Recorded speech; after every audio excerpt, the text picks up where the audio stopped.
Can you just talk about your childhood, how you were raised, and how that shaped and impacted your worldview? I was living with my maternal grandmother because my mother had come to the United States to sort of find a life for herself and therefore for me.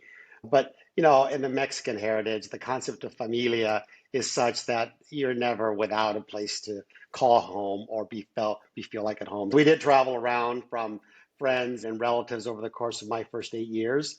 And with my maternal grandmother, I called her Mama Josefina, and a huge inspiration. You talk about how that time in my life shaped me. You don't know it at the time, but there are these dormant or latent values that are sort of, inscribed in you by the people that you grow up with. And this was the kindest, most hardworking, friendliest, the kind of person that you want around you all the time. And I saw her in very difficult times. I mean, we traveled all over the country and again, sometimes didn't have everything that we needed, but never saw her in any way, shape, or form blame anyone or blame anything in her life or other. She lost her husband at a fairly young age due to cancer.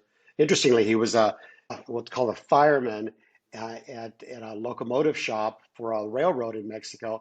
And part of my career took me to CSX here in the States, where I became president. And so I didn't know that about him until just recently. I saw an old picture of him, but asbestos got him. And so she had a lot of issues in her life, but never once complained and ended up her career working as a maid at the Flamingo Hotel in Las Vegas, where she, I'm proud to say, still on the wall as one of their annual Hall of Fame sort of employees.